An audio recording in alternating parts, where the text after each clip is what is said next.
hay sistemas y hay procesos. Yo, por ejemplo, soy un gran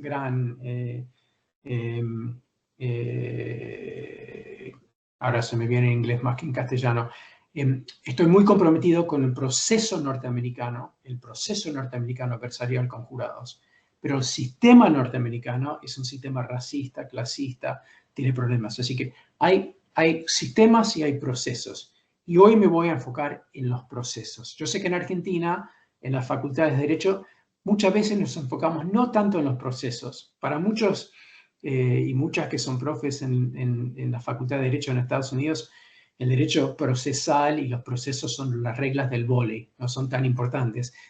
Tiran mucho más para el lado de la teoría del delito. Ningún lugar más así que la UBA en Buenos Aires, ¿no? Pero yo me enfoco mucho en el proceso, porque lo que yo he aprendido en mis 30 y pico de años es que los procesos determinan la posibilidad de acercarnos a la verdad y a la justicia. Y hoy me voy a enfocar en qué son las bases necesarias, qué son los cimientos necesarios para que un sistema adversarial realmente funcione. Y esto es con o sin jurados. Lo que yo voy a hablar hoy, que tiene que ver con reglas de admisibilidad de la prueba, va a parecer a primera vista como es más para jurados que para juicios técnicos. Pero no creo que sea así. No creo que sea así, lo voy a explicar un poco más después, pero yo creo que a nivel muy profundo y también bastante, la palabra no es obvia, bastante real, digamos, necesitamos las mismas reglas de admisibilidad para juicios técnicos que como para juicios por jurados, porque porque las reglas de admisibilidad de la prueba, que son los cimientos de los cuales voy a hablar hoy, aseguran consistencia de juicio a juicio. Aseguran que el juez en el Tribunal 1 más o menos falle en términos de admisibilidad la misma forma que la jueza en el Tribunal 2. ¿Sí? Eso en rasgos muy grandes es lo que voy a hablar hoy. Así que ahora quiero empezar. Voy a empezar. En Argentina hablamos de un sistema adversarial mixto, ¿cierto? Pero no lo tenemos. Y les explico por qué soy tan contundente. Y esto puede ser un poco fuerte lo que estoy por decir. Lo digo con respeto, pero si un proceso adversarial está basado en la idea de que hay dos partes, estamos hablando de una situación clásica, fiscalía, imputado, ¿no? Yo sé que también está la querella, que es parte de la acusación, o puede haber más de un imputado, pero la idea es que hay una confrontación entre la acusación y la defensa. Y si esta confrontación existe, y existe solo con una investigación de parte de la fiscalía, entonces no hay un proceso de confrontación real. ¿Por qué? Porque en juicio, sea con jurados o jueces o juezas con juicio técnico, no importa, un juicio es un espacio donde se establecen las pruebas, se traen las pruebas para establecer los hechos.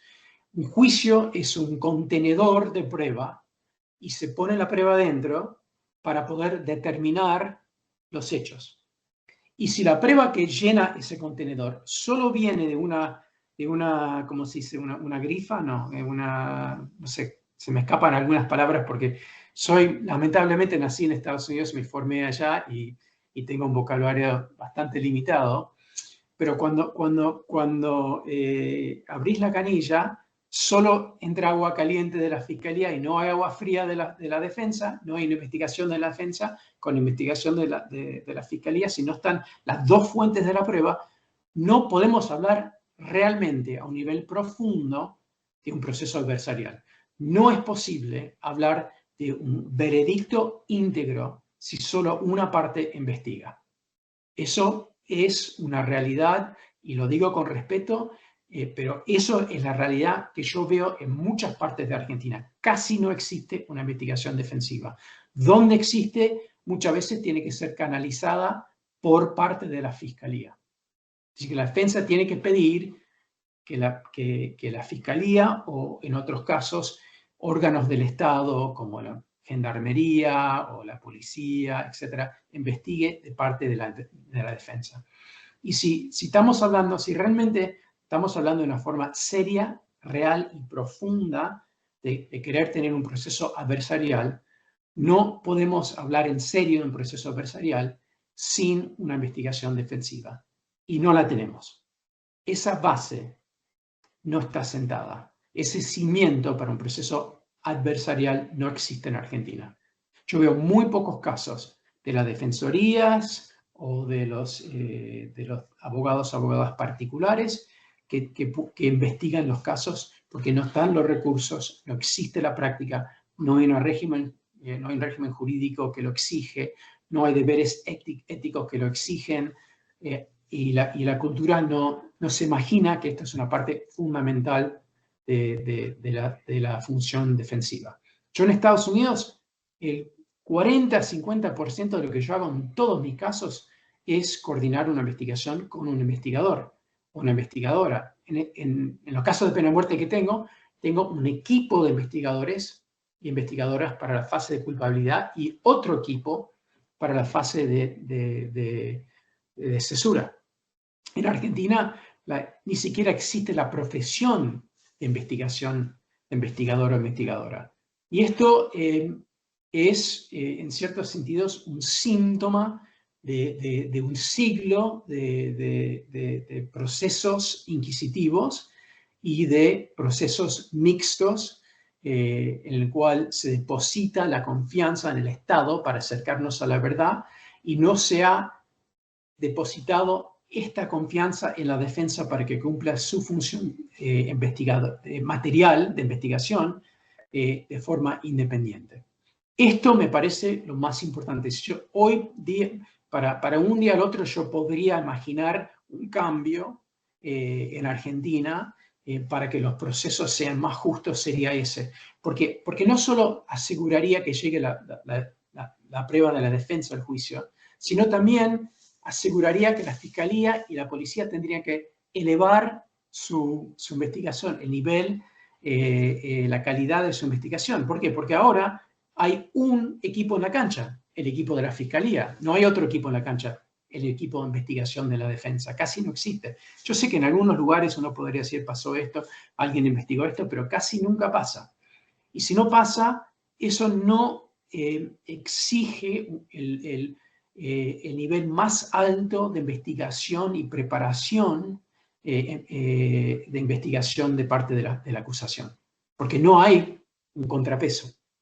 Y cualquier persona que ha hecho un juicio por jurados sabe que la presión que existe cuando uno se está por parar frente a 12 ciudadanos y ciudadanas para traer la mejor prueba posible es otro nivel de exigencia, porque sabés que no podés hablar pavadas, no podés hablar en jurídico, tenés que traer la prueba.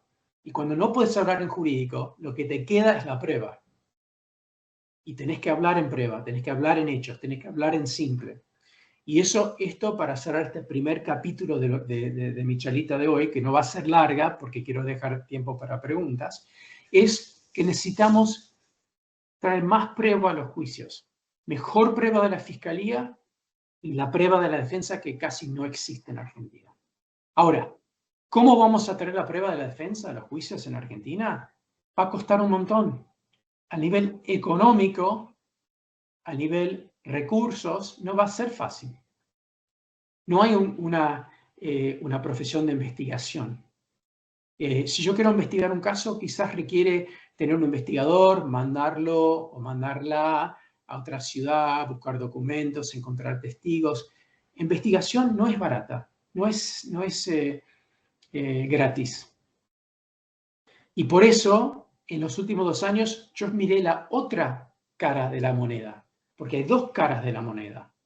Y esto estuve charlando justo antes de arrancar ahora, va a ser el resto de la charla, va a tener que ver con esto.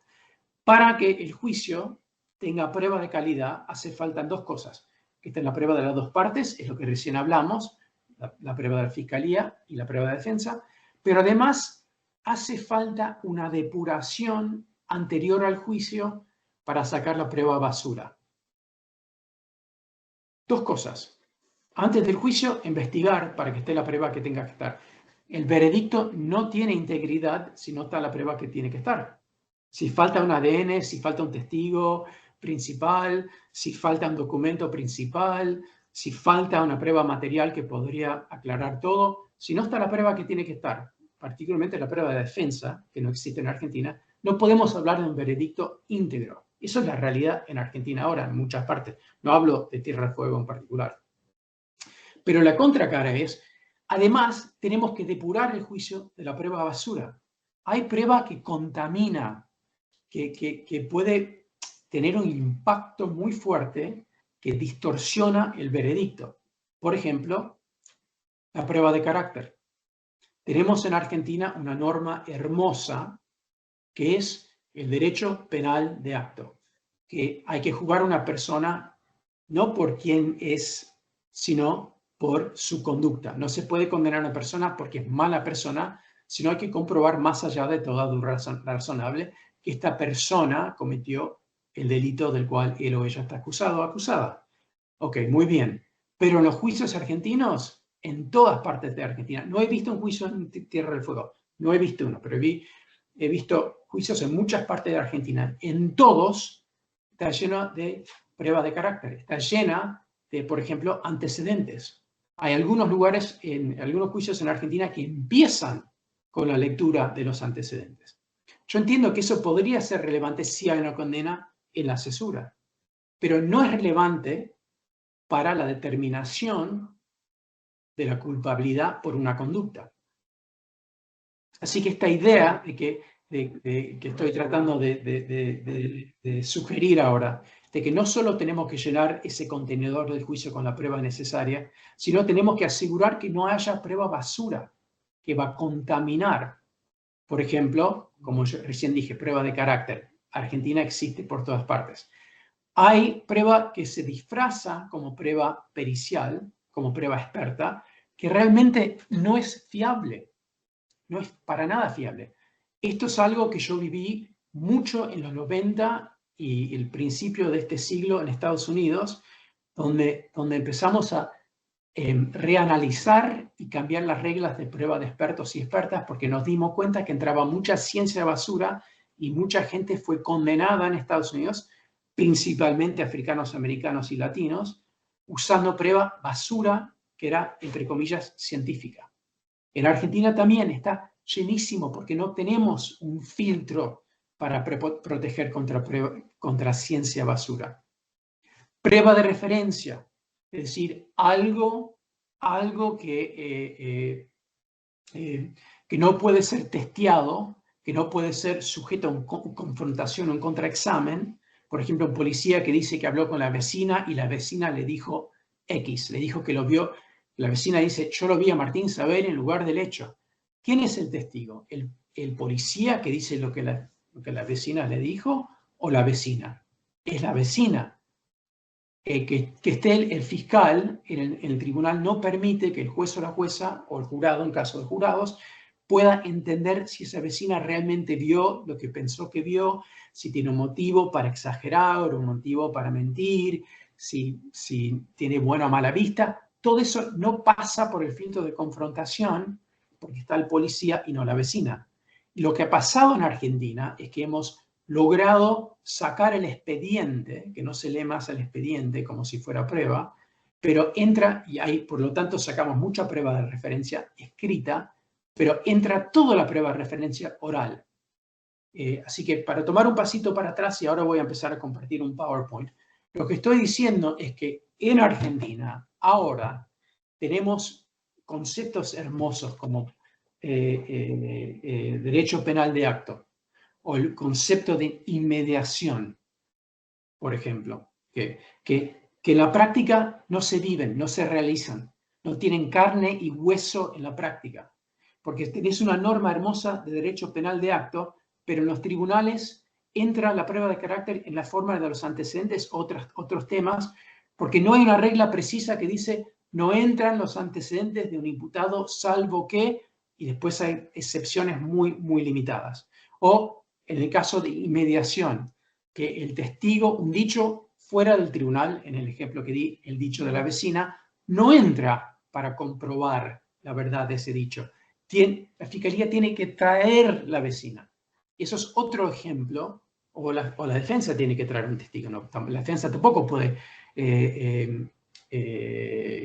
inundir el juicio con prueba de referencia. Y cuando tenemos esos estándares, esos criterios para analizar la prueba antes del juicio y depurar la prueba, eso obliga a las dos partes a investigar mejor y traer prueba de calidad.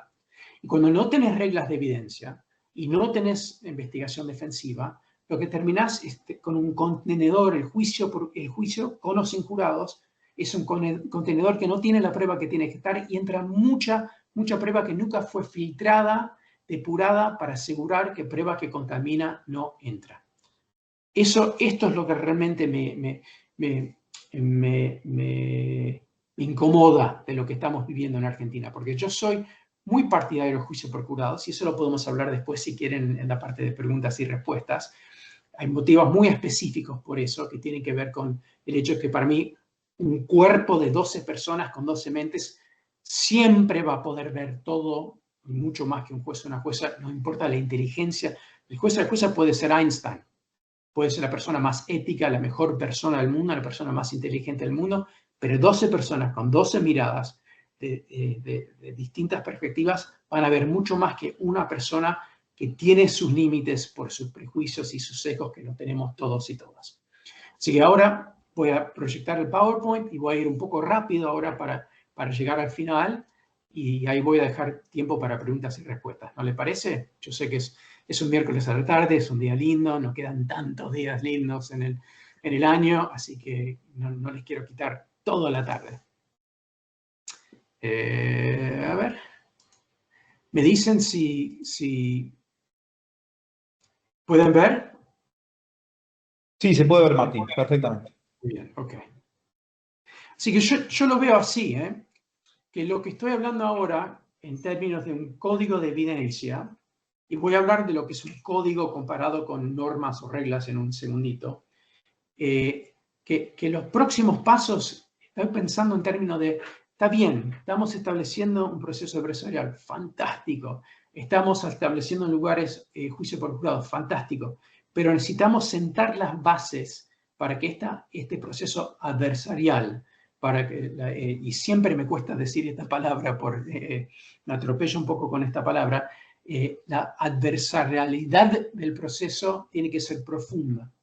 Ahora, y para mí no es profunda ahora porque no tenemos toda la prueba en los juicios y tenemos mucha prueba basura. Integridad del veredicto, estoy repasando lo que ya dice.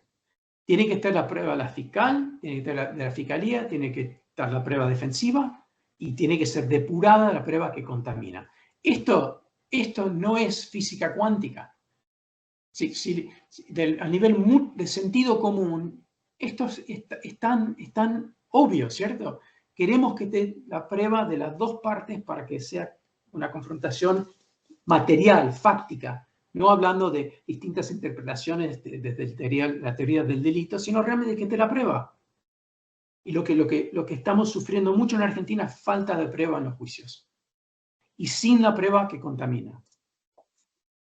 Hay una paradoja profundísima. Argentina viene de una tradición española, italiana, alemana, francesa, ¿no? Y son todas culturas, son todas tradiciones profundamente codificadoras. Yo siempre hago el chiste de que lo primero que hace un español en la mañana, antes de cepillarse los dientes, es codificar algo. Lo único que Argentina no tiene codificado son las reglas de evidencia. Todo lo demás está codificado. Y Estados Unidos, justo lo opuesto. Estados Unidos es un país que viene del common law, que no codifica nada. Y lo único que tiene codificado son reglas de evidencia. ¿Por qué? Porque se descubrió en Estados Unidos, las reglas de evidencia de Estados Unidos tienen 50 años nada más, que se intentó esperar que los fallos, que el common law desarrolle un cuerpo de derecho probatorio de precedente, y no pasó. Nos dimos cuenta, no yo, pero la gente que en la Suprema Corte norteamericana y los tribunales norteamericanos y los operadores y operadoras norteamericanas hace 50 años, que tenías decisiones totalmente inconsistentes en todo el país. Y la inconsistencia entre algunos tribunales que dejan entrar este 911, en este caso ofrecen un 911, entra y hay una condena. En este caso ofrecen el mismo 911, no entra, hay una absolución. Eso no es justicia, eso es arbitrariedad. Eso era la realidad hace 50 años en Estados Unidos, por eso se codificaron las reglas de admisibilidad. Y esa es la realidad en Argentina, que muchas veces depende de qué juez o jueza te toca, qué biblioteca tiene en la cabeza, si va a admitir o no admitir una prueba. Eso es arbitrario, y arbitrario no es justo. Y además para las partes no tienen previsibilidad de la prueba. Yo como fiscal no sé si va a entrar algo, así que no sé si puedo acusar de esto o no, porque no sé si va a entrar o no. Va a depender de la biblioteca, de la decisión de esta jueza o jueza, porque no hay una regla que lo regule. Yo como defensora no sé cómo aconsejar a mi cliente, darse culpable o no darse culpable, abreviado o no, ofrecer esta defensa o no, porque no sé qué prueba va a entrar. Y desde el punto de vista del público, de la comunidad, no hay transparencia, porque no sabemos qué son las reglas, qué entra y qué no entra. Esto es lo que recién hablé. Si queremos un sistema que realmente es justo, tiene que ser un sistema con consistencia, previsibilidad y transparencia en términos de qué es prueba y lo que no es prueba. Porque lo que tendría que determinar culpabilidad o no, no son conceptos jurídicos, sino la prueba. Y por eso, por lo tanto, necesitamos tener consistencia, previsibilidad y transparencia, y eso no existe de tribunal a tribunal en Argentina como no existía en Estados Unidos hace 50 años. Y sigue habiendo variedades en Estados Unidos, por supuesto.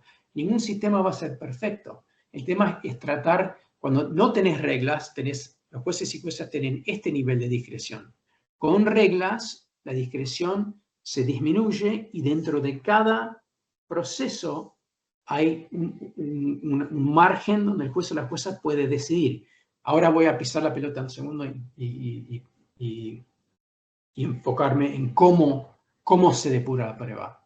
Antes del juicio hay un proceso de descubrimiento de la prueba, una parte a la otra parte. No son deberes espejos. La defensa tiene un deber distinto del deber de la fiscalía que tiene la carga de la prueba.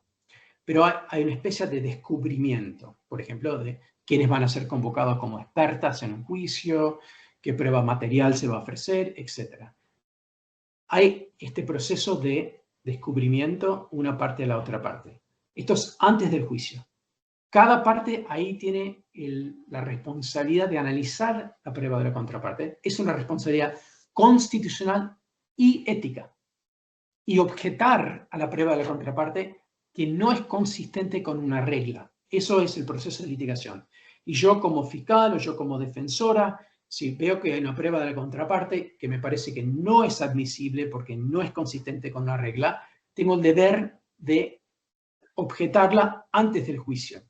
Y hay una audiencia, una serie de audiencias, no pegados al juicio como son en Argentina, pero con más tiempo, anterior y después, si quieren, hablamos de por qué hay más tiempo. Tengo el deber de objetar la prueba de la contraparte, si soy fiscal, a la defensa, si soy defensora, a la fiscalía, para que el juez o la jueza decide, según los criterios, las reglas en el caso de Estados Unidos, si esta prueba entra o no en prueba. Es un proceso de litigación anterior al juicio. Y ya les dije que el 40-50% de lo que yo hago antes del juicio en Estados Unidos es coordinar una investigación para traer la prueba necesaria. Yo fui defensor en Estados Unidos, nunca fui fiscal, pero la fiscalía aún más, podría ser el 70% de lo que hace un fiscal en Estados Unidos. El 40-50% de lo que yo hago es coordinar una investigación. Otro 40% es litigar la admisibilidad, o mejor dicho, la inadmisibilidad de la prueba de la fiscalía. Eso es lo que yo hago. Y en algunos casos, no muchos, voy a juicio. ¿Por qué no voy a juicio en muchos casos? Porque muchas veces podemos resolver los casos en función de lo que se investigó y lo se litigó. Y eso es otro tema, tiene ciertas complejidades. En algunos casos un abreviado es un resultado terrible, en otros casos un abreviado es un resultado muy justo. Eso lo podemos hablar después si quieren, pero el tema acá es que mi deber como un operador en Estados Unidos es no solo investigar, sino depurar la prueba de la contraparte. Y ese es el tercer punto que podemos ver ahí. Todo está bajo el título de integridad del veredicto. Controlar la prueba de la contraparte para depurar la prueba que contamina. Hay prueba que contamina. Alguien escucha que hay un antecedente parecido al antecedente de la acusación. Eso tiene un efecto, aunque empíricamente no es válido. Eso afecta mucho cómo se interpreta la prueba. Entra una ciencia basura, algo que parece ser un proceso científico y realmente no está basado en una metodología fiable, contamina, genera un efecto persuasivo, pero ese efecto persuasivo no está basado, no descansa en una base científica real. Por lo tanto, distorsiona el veredicto o socava la integridad del veredicto. Ahora, ¿cómo se controla la prueba de la contraparte? Ya lo hablamos un poco. Es anterior al juicio, se controla no la valoración, sino la admisibilidad. La valoración siempre va a quedar en manos del juzgador del hecho. La jueza en un juicio técnico.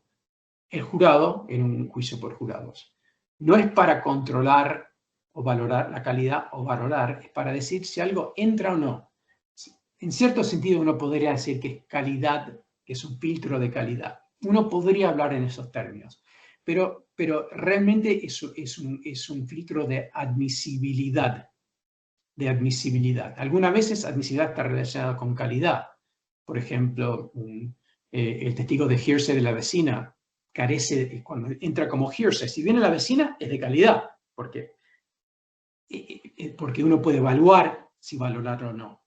En ese sentido es de calidad. En otras situaciones, no importa si es de calidad o no, excluimos ciertas cosas. Una prueba ilícita, por ejemplo, puede ser de calidad, pero viola una norma constitucional y por lo tanto no se admite.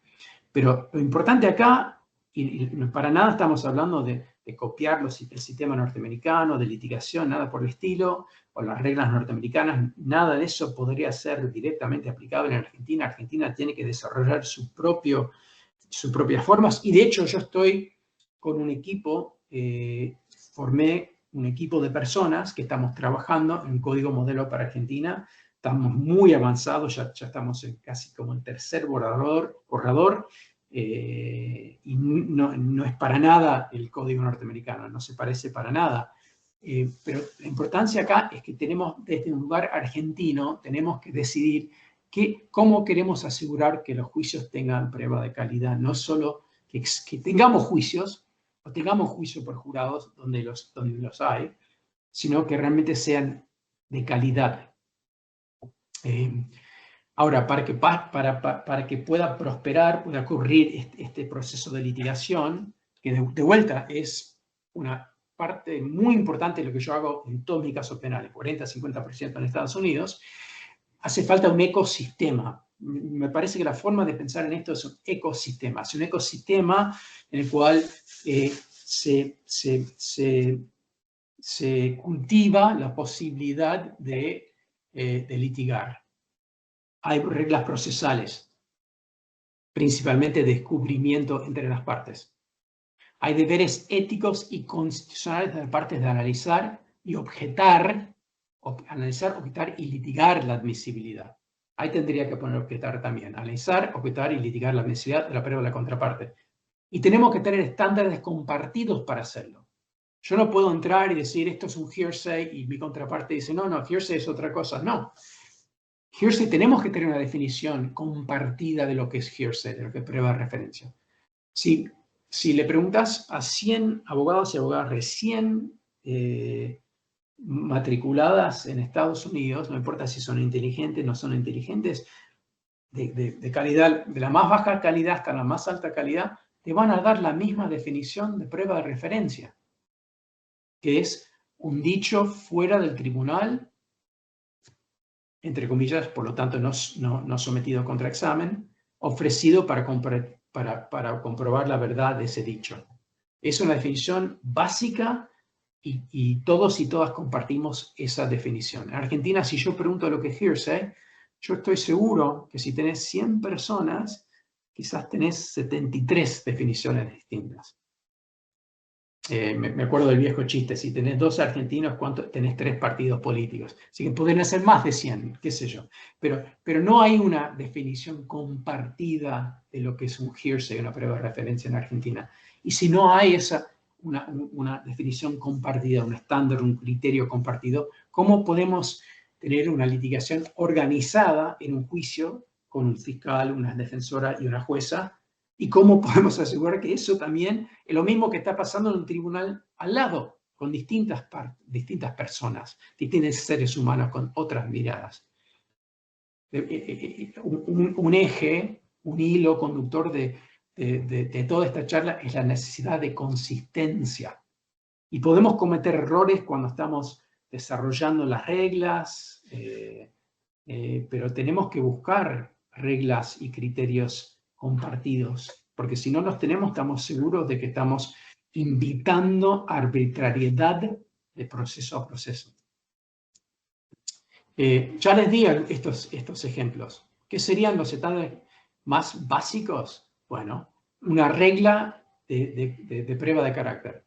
En lugar de una norma que dice,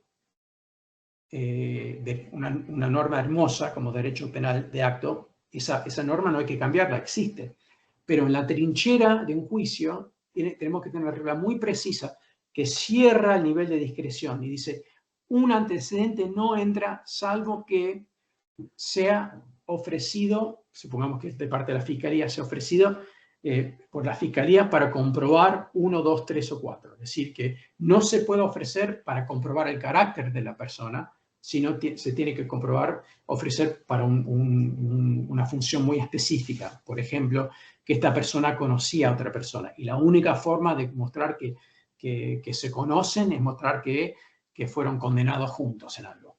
La única forma. Eso es un ejemplo de una excepción a la regla. Si tenés la regla, la norma tiene vida, tiene carne y hueso. Si no tenés la regla, es una norma hermosa para la Facultad de Derecho. Prueba de referencia, ya di ejemplos. Prueba pericial confiable. Tenemos que tener un estándar que dice que si algo pretende ser una prueba experta, una prueba pericial, tiene que estar basada en una metodología fiable. Y ya les dije, les confesé, porque yo fui parte de esto, lamentablemente, yo desde los principios de los 90 yo litigo en Estados Unidos en casos penales. Hay mucha gente condenada por prueba experta, decimos nosotros y nosotros allá, prueba experta basada en metodologías no fiables. Por ejemplo, huellas digitales, por mucho tiempo se aceptaban 6 puntos de comparación como si eso fuera fiable. Ahora sabemos que son mucho más, 14, 15 puntos de comparación son necesarias. Así que la metodología es fiable en cierto sentido, pero solo si exigen un cierto número de puntos de comparación. Y ahí lo que es fiable, la conclusión fiable es que es una probabilidad, no una conclusión. Fue esta persona. Esta huella digital corresponde al imputado. Eso no es una conclusión fiable. La metodología no apoya esa conclusión. Apoya la conclusión de que hay una probabilidad. Lo mismo con ADN, y en Argentina tenemos mucho acá para hablar de la prueba pericial psicológica, donde hay conclusiones metodológicamente muy sospechosas, como por ejemplo que un síndrome de estrés postraumático corresponde a un trauma en particular. Un psiquiatra, por ejemplo, podría opinar que una persona sufre de un síndrome de estrés postraumático, pero en la psiquiatría, científicamente, es imposible asociarlo directamente con un trauma en particular. Ahora, si ese estrés, ese síndrome nace en el mismo momento, justo después de que una persona dice que fue violada, etc. Bueno, entonces hay otra evidencia que dice, esta persona tiene este síndrome, y este síndrome no existía antes, existe después de este trauma. Eso es algo que el jurado, el juez o la jueza puede concluir. pero no es parte de una metodología científica. La psiquiatría seria te diría que uno no puede decir que este síndrome resulta de este trauma. Científicamente no podés, no hay una forma de entender eso en el cerebro. Sí es una conclusión que un jurado o un juez o una jueza puede llegar comparando la vida de una persona en un momento y la vida de esa persona después. Sabemos ahora por la psiquiatra que esta persona sufre de un síndrome de estrés postraumático. Sabemos que antes de esta fecha no lo tenía. Después de esta fecha su conducta cambia de estas formas que son consistentes con este síndrome. Bueno, ahí sabemos, el jurado, el juez o la jueza puede concluir, pero científicamente no es fiable esa conclusión metodológicamente. En Estados Unidos entró mucha ciencia basura por 20 años, por eso, más que 20 años, por eso a principios de los 2000 empezamos a estudiar esto. Hay 2 informes muy importantes que se hicieron en Estados Unidos para cerrar el espacio y dejar afuera ciencia basura y depurar y dejar que entre ciencias, metodologías o conocimientos especializados, son 3 ejes, que realmente son fiables. Y esto se tiene que litigar antes del juicio, porque durante el juicio no lo podés, es una litigación compleja, pero es muy importante, porque si dejas entrar ciencia basura, metodologías basuras, conocimiento especializado basura, terminas contaminando al jurado. El jurado o el juez o la jueza son igualmente influidos contaminados por esta información. No tenemos tiempo para ejemplos. Ahora, y con esto, después quiero hablar un poco de Carlos Nino y ahí cerramos. ¿Sí? Cerramos, no, abrimos para preguntas. Normas son conceptos hermosos como derecho penal de acto. Reglas son expresiones muy precisas de una norma. La definición de prueba de carácter, la definición de hearsay. Autenticación es algo muy importante en Argentina, particularmente en todo el mundo ahora con la inteligencia artificial. Tener reglas muy claras que puedan permitir que las partes puedan controlar la autenticidad y el juez o la jueza puede fallar sobre la autenticidad de una prueba antes de admitirla. Tenemos que tener estándares muy, muy claros ahí, porque si entra a prueba que un documento que parece tener la firma de Martín, pero no sabemos si la firma de Martín, una grabación que parece tener la voz de Martín, pero no es la voz de Martín, tenemos que tener una forma de controlar eso porque esa prueba puede ser muy relevante, puede parecer muy relevante y no serla porque no es auténtica. Así que no solo, y en ningún lugar en la Constitución argentina o los tratados internacionales vamos a encontrar una regla de autenticidad.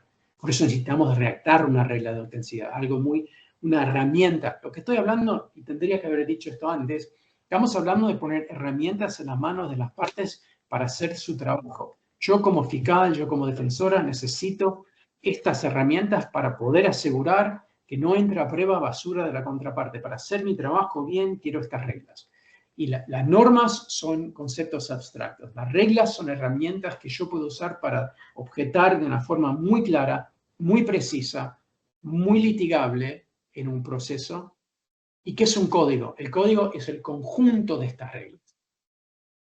Una serie de reglas que establecen las reglas del juego. ¿Quién decide admisibilidad? La jueza. ¿Cuándo? Antes del juicio.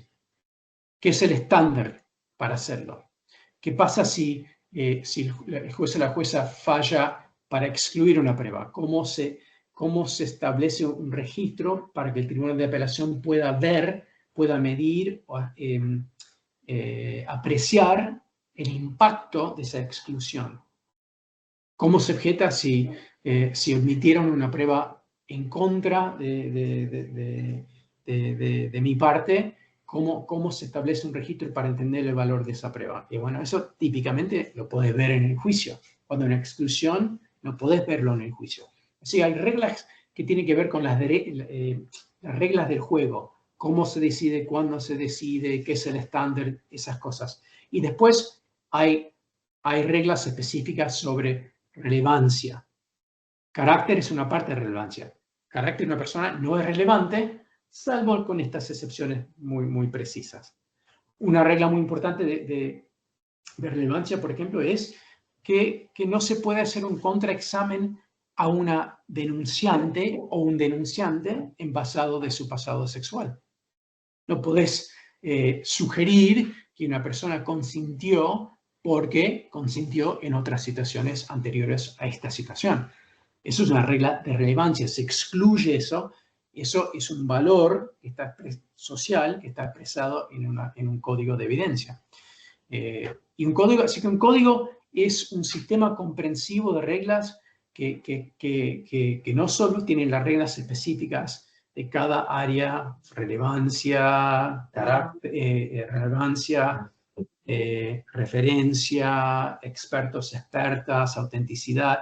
No solo tiene todo eso, sino tiene las reglas de cómo se aplican. Esto tiene mucho que ver con Carlos Nino, la idea de que de alguna forma en Argentina convivimos a nuestro prejuicio. Me permiten ser argentino para esta charla, me encantaría ser argentino. Tengo amigos que me lo dejan ser, otros amigos y amigas que dicen que no soy argentino porque no nací acá. Me gustaría ser campeón del mundo, así que por favor permítanme hablar como si fuera argentino en esta charla de hoy.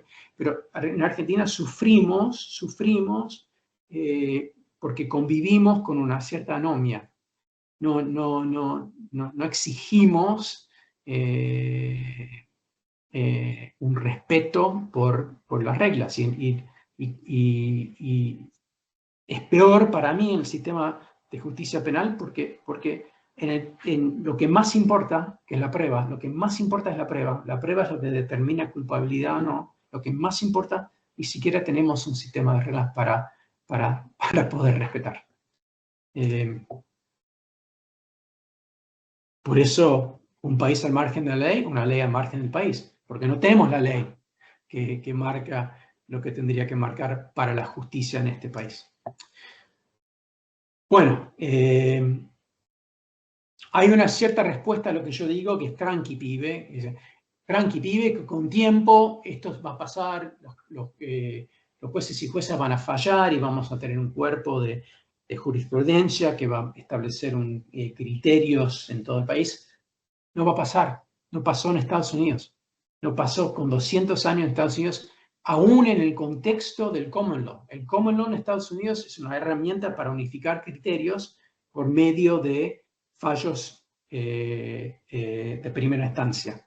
Y no pasó en Estados Unidos, porque jueces y juezas fallaron en términos del derecho. Pasó en otros aspectos del derecho en Estados Unidos, pero en relación al derecho probatorio no, porque jueces y juezas tienen distintas formas innatas de ver lo que es justo o no justo en la prueba, y por lo tanto, a fines de la década de los 60 en Estados Unidos, se dieron cuenta, nos dimos cuenta, ahora tengo mi sombrero de yankee, se dieron cuenta los operadores y operadoras en Estados Unidos que el derecho probatorio norteamericano era un caos. Y ahí es donde se redactaron reglas de evidencia en la forma de un código.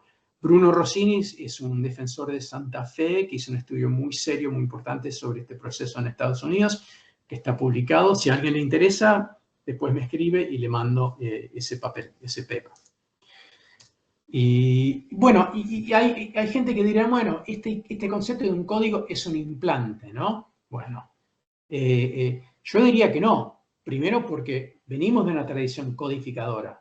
Primero, así que codificar lo que es importante en Argentina me parece fundamental. Pero la realidad es que en Argentina los primeros próceres, ni siquiera estoy hablando de la generación del 53, estoy yendo a Mariano Moreno y su generación, incluyendo a San Martín, querían este sistema. No estoy hablando solo de jurados, estoy hablando de un proceso adversarial profundo. Y si dos alemanes, y los franceses, los alemanes, los españoles, si esos no son implantes, entonces el pensamiento de Mariano Moreno no es un implante.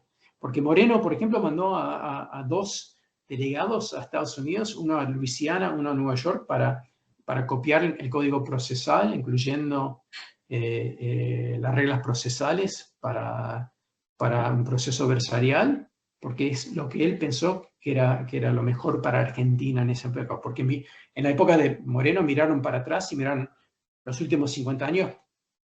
Mirá lo que pasó en Francia con el sistema de justicia que tienen los franceses, y 50 años para atrás, mirá lo que pasó en Estados Unidos. Prefirieron, y por eso la Constitución argentina tiene una estructura y se parece mucho a la Constitución norteamericana, sin las enmiendas, porque para los próceres de la generación de Moreno era obvio que un sistema de justicia con este proceso adversarial era más justo comparado con lo que estaba pasando en Francia. Y por eso pongo estas fotos acá. No por una falta de respeto, sino para decir que la crítica, hay gente que va a decir, no, este código de evidencia que está sugiriendo Martín, que está redactando con tu equipo todo argentino, es un impasse en un implante. Bueno, y la teoría del delito de Alemania no es un implante, el código ovario no es un implante. Bueno, se implantó, es decir, tiene raíces ahora en Argentina porque existió 100 años, pero no porque es más argentino de lo que pensaba Moreno. Y tenemos que pensar, ¿está funcionando? ¿Resulta en altos niveles de confianza en la justicia en Argentina? ¿Resulta en una confianza en decisiones de calidad? Ahora y esto lo siguiente lo digo con todo respeto a todo el mundo, no pueden ser decisiones de calidad si no está la prueba defensiva. Y esto no es una falta de respeto para ningún juez o jueza, fiscal, defensor, defensora, pero si no tenemos un sistema que piensa en la prueba defensiva, no creo que pueden ser resultados de calidad de una forma sistemática. Y lo digo con respeto. Y si quieren, voy a criticar el sistema norteamericano también. No es que yo creo que el sistema norteamericano, ya lo dije, me parece que es clasista, racista, que tiene problemas muy profundos. Así que no es preferir un sistema a otro sistema. A mí me gusta un proceso adversarial donde las partes tienen las manos libres para cumplir sus funciones. Bueno, hay un montón de cosas que tenemos que mejorar si queremos un juicio por jurado o queremos una adversariedad profunda sin jurados. Hablamos de mitigación defensiva, normas procesales, reglas de visibilidad, también oficinas de gestión para jurados en particular. Hay un montón de cosas para hablar. Pero, ahí está. Volví. Pero lo importante que yo quería comunicar, creo que lo comuniqué a pesar de mis limitaciones lingüísticas. Termino con esto. Soy optimista. Yo creo que yo estoy como observador y también tratando de apoyar, hemos desencadenado un proceso importante de reforma. Y ahora la gente más joven que yo, de la generación de Jonah, ustedes tienen la muy mala suerte de tener que jugar en una cancha que no está marcada bien, y eso te mata a nivel de estrés. Cuando no está bien marcada la cancha, quieres litigar algo y el juez te dice, estás loco, eso es algo yanqui. Eso es horrible cuando uno tiene que existir en un contexto sin reglas, sin parámetros claros. Pero también es una oportunidad. Están en un momento donde todo no está congelado, donde realmente pueden empezar a cambiar las cosas. Yo creo que esta es una oportunidad única. Y yo, en contraste con otras personas que apoyan el juicio por jurados, yo no estoy convencido que el juicio por jurados va a prosperar simplemente porque arrancó. Puede ser que si no nos dedicamos a realmente sentar las bases necesarias, puede ser que todo esto no tenga éxito. Y por eso me parece tan importante, si queremos realmente un sistema y un proceso justo en Argentina, este es el momento para hacer todo lo posible. Así que, a pesar del estrés, la frustración, la dificultad, yo creo que la generación más joven, 50 para abajo, es una generación privilegiada porque van a poder participar en una reforma que pueda llegar a cambiar la justicia argentina para siempre. Así que para mí es un honor estar con ustedes. Los y las que me conocen saben que si me siguen, por ejemplo, en Instagram, ahí me pueden contactar y me pueden... yo siempre respondo ante preguntas y inquietudes, así que por favor cuenten conmigo si necesitan apoyo. Gracias. Bueno, Martín, muchas gracias por tu tiempo, por tus palabras, por tus enseñanzas. Ha sido muy grato y productivo lo que decís. No sé si alguien del auditorio querrá hacer alguna pregunta. Está abierto para eso el doctor Sabelli. O pasen un mate. Un mate.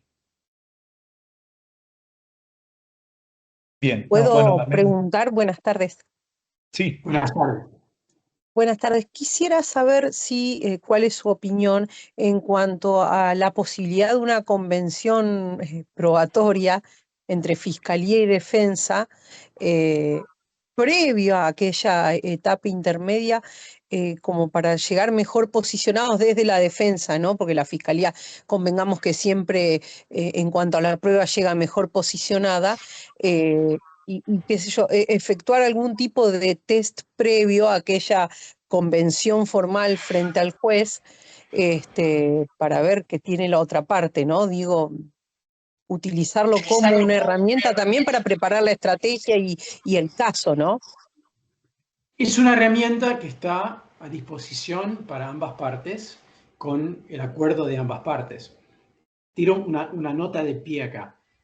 Para la defensa también mi práctica, y esto es algo que sería parte de un código, pero mi práctica, aunque no es parte del código en los Estados Unidos, es de obtener el acuerdo de mi cliente también. Pero es una herramienta estratégica que está en tus manos. Ahora, ¿por qué lo harías? Lo harías si tienes una prueba, por ejemplo, muy fuerte, contundente, una prueba material, y la fiscalía, vos estás hablando desde el lugar de la defensa, ¿no? Sí, planteándolo desde la defensa como usted venía sí. proponiendo. Okay. Tenés una prueba material muy fuerte que establece el punto X sin duda. La fiscalía sabe que tenés ese punto. Fiscalía quizás estratégicamente te dice, entramos en un acuerdo probatorio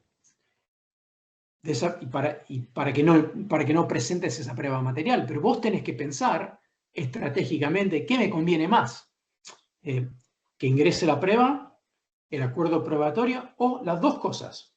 Muchas veces la fiscalía en Estados Unidos entramos en un acuerdo probatorio, ¿por qué? Para que no entre toda la prueba relevante a un punto, pero algo sí. ¿Por qué? Porque yo como fiscal en Estados Unidos yo diría, está bien, hay un acuerdo probatorio, pero quizás el jurado no le importa tanto un acuerdo, quiere ver algo que sostiene el acuerdo. Así que un acuerdo no es necesariamente inconsistente con la prueba, con algo de la prueba. Así que hay muchas posibilidades y hay que analizarlas estratégicamente. ¿Me conviene? ¿No me conviene? ¿Me conviene apoyado con algo de la prueba, toda la prueba o no? Quizás es algo que si no entramos en este acuerdo probatorio, yo pienso que no voy a poder investigar esto. Y si la fiscalía se pone de acuerdo, me saca un problema de encima porque no voy a poder establecer esto. Ok, así que no hay una situación. Me está haciendo una pregunta con muchísimas aristas. Y lo que yo tengo que hacer es sentarme y pensar qué es lo mejor estratégicamente para mi cliente, con este juez o jueza, o en el caso de jurados, con este jurado, como cuando me pongo de acuerdo, cuando entro a este acuerdo probatorio, con el permiso de mi cliente, por supuesto, de parte de la defensa, ¿qué efecto va a tener esto en un recurso si hay una condena? También hay que pensar en eso. Si soy fiscal, tengo que pensar en si tengo un frente unido con la querella, si hay una querella. Hay montones de aspectos. Y en Estados Unidos los acuerdos probatorios no están regulados en el Código de Evidencia. En nuestro Código Modelo sí los vamos a regular. ¿Por qué? porque es una práctica muy importante en Argentina. Yo diría demasiado importante en Argentina. Lo que está pasando, y hay yo escucho que hay muchos jueces y juezas que desde Buenos Aires están capacitando para que el juez o la jueza dirige mucho el debate y promueva acuerdos probatorios. A mí no me gusta mucho eso, porque ese es el juez o la jueza, es como una figura inquisitiva del juez o la jueza dirigiendo las partes. Y muchas veces veo que acuerdos probatorios de las partes sin una investigación previa. Ahora, y con esto termino, porque es una pregunta, podemos hablar mucho de este tema, es un tema muy interesante. ¿Podés entrar a un acuerdo probatorio sin haber investigado un tema? No sé. ¿Cómo se llega a ese tema? Porque un acuerdo probatorio tendría que tener una base fáctica, no puede existir en el aire. Y me parece que pasa. Muchas veces en Argentina tenemos esta nueva idea de que como las partes no saben preparar, dicen algunos, el juez o la jueza tiene que dirigir y tratar de canalizar todo en los hechos controvertidos y todo el resto queda en acuerdos probatorios. A mí me parece una práctica peligrosa porque terminás con partes que no están preparadas, que no investigaron, no analizaron y entran en acuerdos probatorios no como el resultado de un proceso estratégico de pensamiento, de análisis estratégico, sino porque es lo más fácil. Así que acuerdos probatorios son muy útiles, pero yo no los uso mucho. Cuando los uso son en general con relación a la admisibilidad de una prueba. Entran este resumen de todas estas cuentas bancarias ingresa sin objeción. Esta grabación ingresa sin objeción. Muy pocas veces en mi carrera, yo he ejercido desde el 93 es cuando empecé a hacer juicios por jurados, he hecho muchísimos juicios, creo que menos de 20 veces, 30 veces entré en un acuerdo probatorio sobre un hecho, sí sobre admisibilidad de algo, de cadena de custodia, pero no sobre hechos, porque eso es muy complejo. ¿Cómo realmente reducís un hecho a una frase? Es muy difícil, es muy difícil. Excelente pregunta. Doctor Sabelli, hay una pregunta por parte del doctor García Arpón, si no me equivoco, que tiene ahí levantada la mano virtual.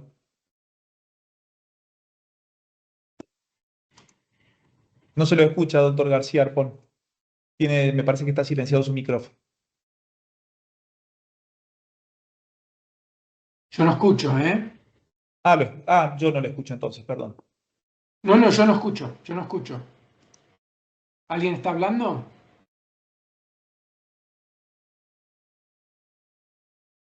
Sí, no se lo escucha el doctor García Arpón.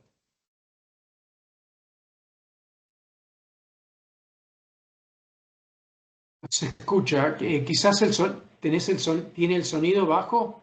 Ahora yo veo que el micrófono no está, ahora está silenciado, ahora no, pero no se escucha. ¿Tiene el volumen bajo, doctor? A ver. Ahora sí, ahora sí, ahora sí. Permití micrófono.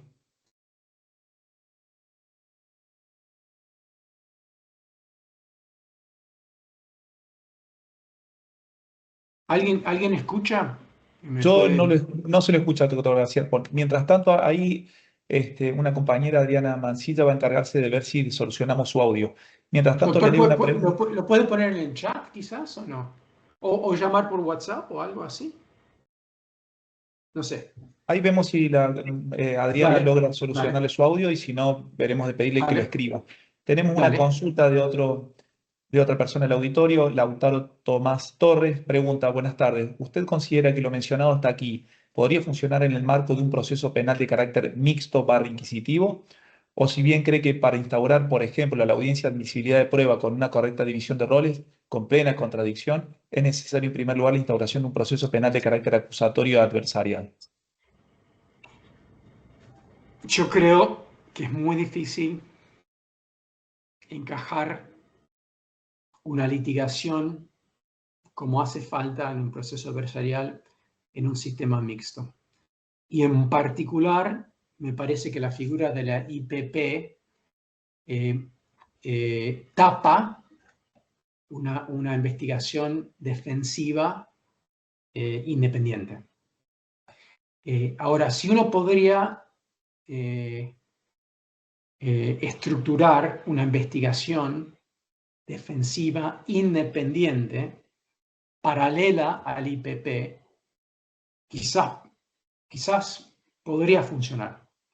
En cierto sentido, yo tengo que debo reconocer, que yo no soy para nada experto en los procesos mixtos argentinos. Yo creo que es muy difícil, yo hace 20 años que estoy volviendo mucho a Argentina enfocado en los procesos penales. En los 80 estaba acá con otra cabeza, y no era juradista, pero no era algo que se hablaba mucho. Hace 20 años que estoy muy enfocado en proceso penal argentino, ¿sí? Y hace 3 años, casi 3 años que estoy viviendo acá. Es muy difícil para mí entender la lógica de los sistemas mixtos en Argentina. Hay distintos sistemas mixtos. No los entiendo mucho, aunque trato. De la misma manera que mucha gente que viene de los sistemas inquisitivos no entiende la lógica de un sistema adversarial con o sin jurados. Por ejemplo, la escuela de Girona, el doctor Tarufo, gente brillante, cuando escriben el jurado es obvio para mí que no entienden el jurado, no entienden la lógica. Así que yo tengo que confesar que cuando me hacen esta pregunta, que me parece una pregunta muy inteligente y muy importante y muy práctica, todo en un paquete, yo soy la última persona que pueda contestar esa pregunta, porque tiene que ver con entender si se pueden casar dos lógicas que parecen ser inconsistentes. Y lo que yo siento es que la parte más importante, lo primero que hago en Estados Unidos, ya lo dije, es investigar. Lo llamamos front-ending an investigation. Lo primero que hago es arranco como investigadora cuando me llega un caso. Porque ahí es el momento donde más probablemente vas a poder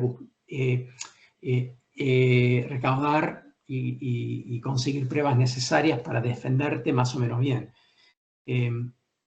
Para mí, la lógica del IPP tapa, cierra, desincentiva, socava esa función defensiva inmediata, que para mí es lo más importante que puedo hacer. Y si alguien podría imaginar alguna forma de reconciliar la IPP con la lógica de una investigación defensiva independiente, me parece que la respuesta sería sí, interesante. Pero yo con mi entendimiento, mi comprensión limitada de la IPP y de los sistemas mixtos, yo no veo cómo hacerlo. Yo no veo cómo hacerlo y no quiero ser soberbio en el sentido de empezar a opinar, porque tengo que confesar que a mí, cuando hay gente que no entiende el sistema de juicio por jurados, por ejemplo, y lo critican sin entender la lógica, me parece muy injusto, me parece no solo injusto, pero muy peligroso. Porque están criticando algo sin conocerlo y por lo tanto quizás tapando una reforma importante sin entenderla. Si yo no quiero caer en ese mismo error. Pero me parece muy, muy interesante la pregunta. Doctor, hay otra persona en el auditorio, el doctor Alfonso, que quiere hacerle una pregunta. ¿Pudimos Doctor solucionar el tema del doctor Apón? No. No se le escucha. Ahí lo vemos hablar, pero no se le escucha. Doctor Carlos Alfonso.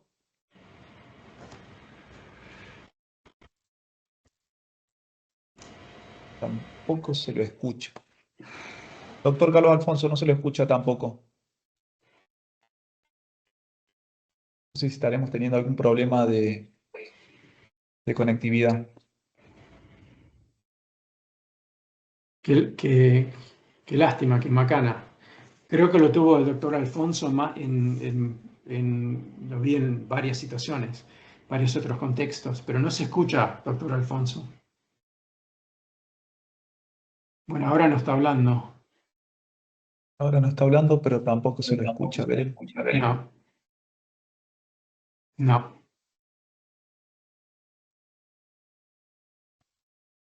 Qué macana. Qué lástima. Doctor Alfonso, no la escuchamos. Si quiere poner en el chat, o doctor Arpón, si quiere poner en el chat, ahí a mí no me resulta fácil. Yo escribo con 2 dedos. Así que no sé si le estoy pidiendo al doctor Arpón o al doctor Alfonso algo que también sería frustrante, pero si el doctor Arpón parece que está escribiendo. Ahí está.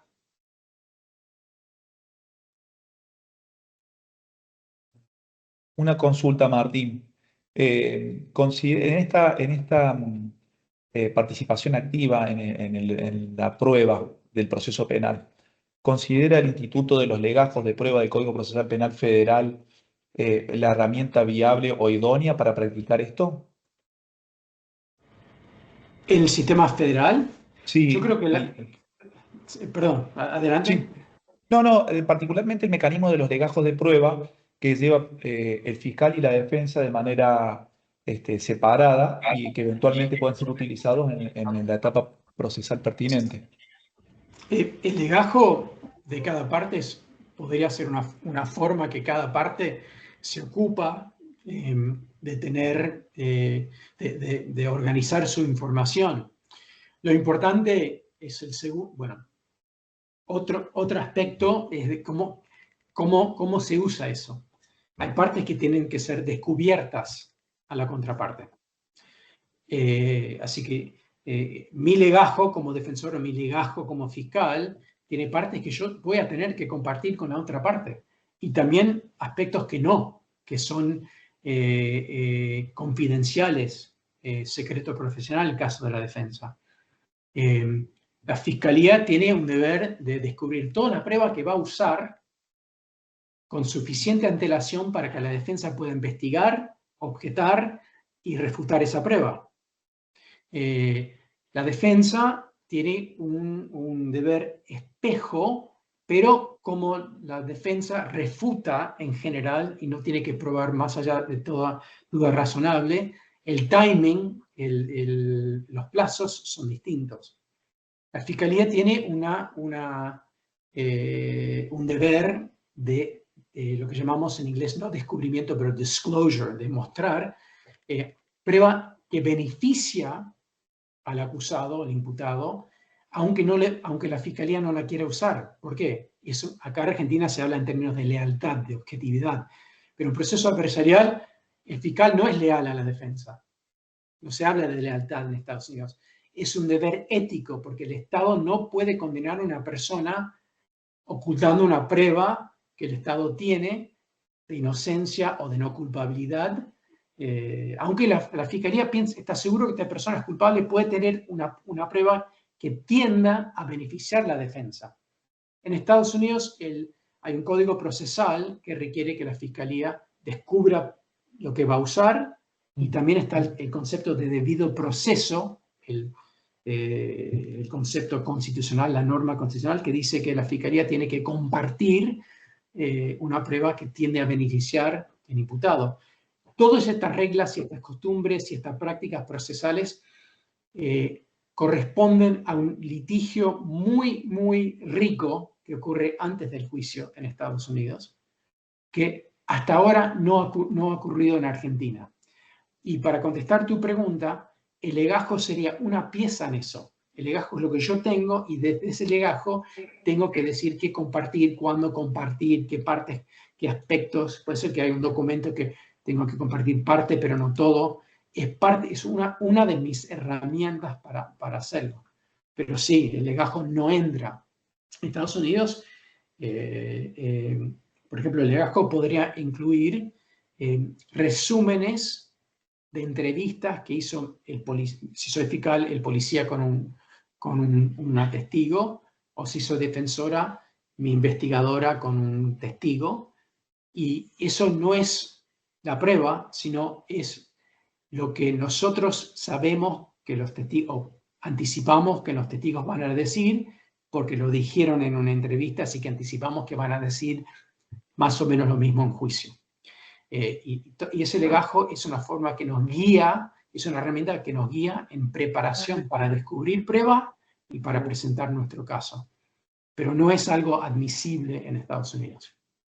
Bien. De hecho, no existe el concepto de legazgo en Estados Unidos. Bien, ahí el doctor García Arpón acaba de subir un texto, escribe: buenas tardes, quería transmitir en mi caso, por experiencia aquí, la previa discusión de las partes en una audiencia antes del juicio, para evitar la depuración de la que hablo en el juicio y que los jueces hagan esa tarea en el ámbito del debate, que no resulta aconsejable.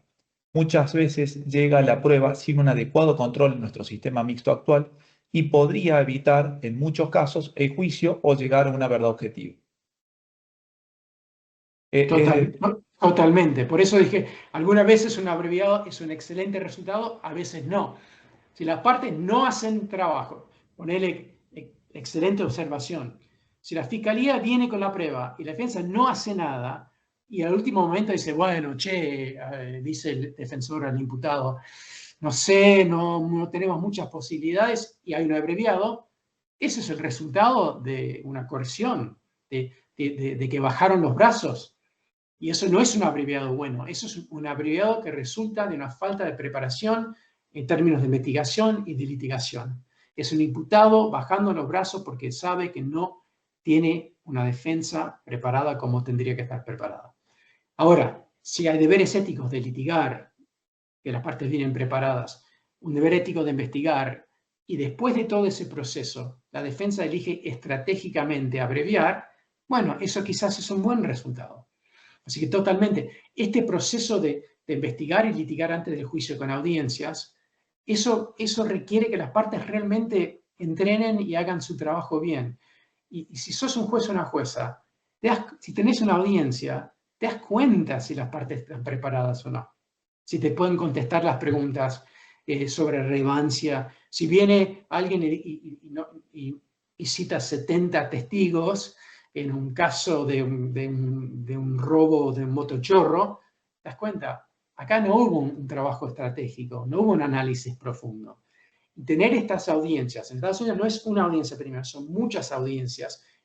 Las audiencias ocurren, lo tendría que haber dicho yo antes, ocurren cuando yo como una parte digo, acá hay un conflicto, acá no estoy de acuerdo con mi contraparte, pido una audiencia para litigar esto. En Estados Unidos hay muchas de estas audiencias anteriores al juicio.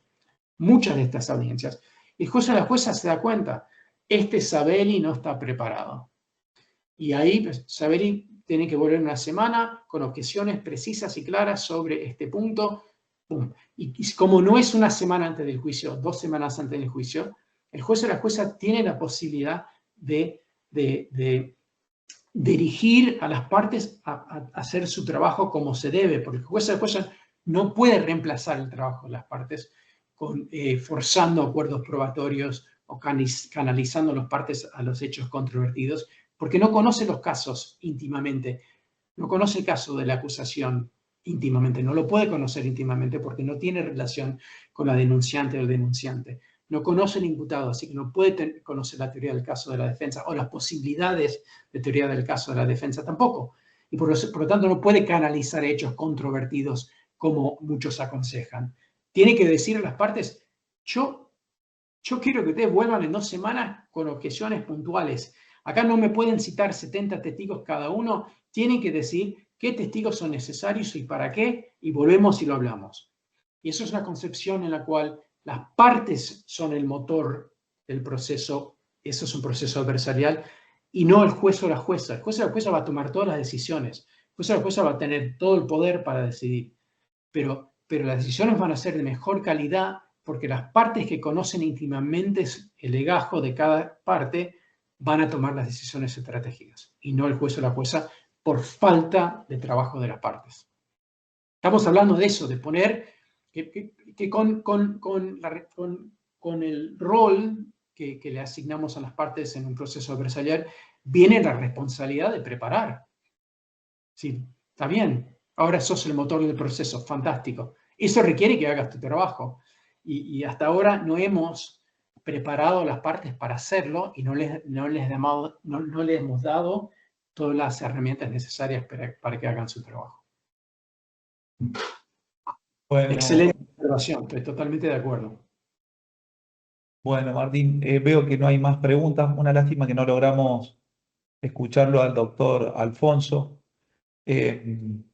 por ahí alguna dificultad del sistema. Pues, claro, si me siguen en Instagram, Sabelli Martín, ahí me pueden escribir por ahí y le contesto. Bueno, Doctor Alfonso doctor o quien quiera.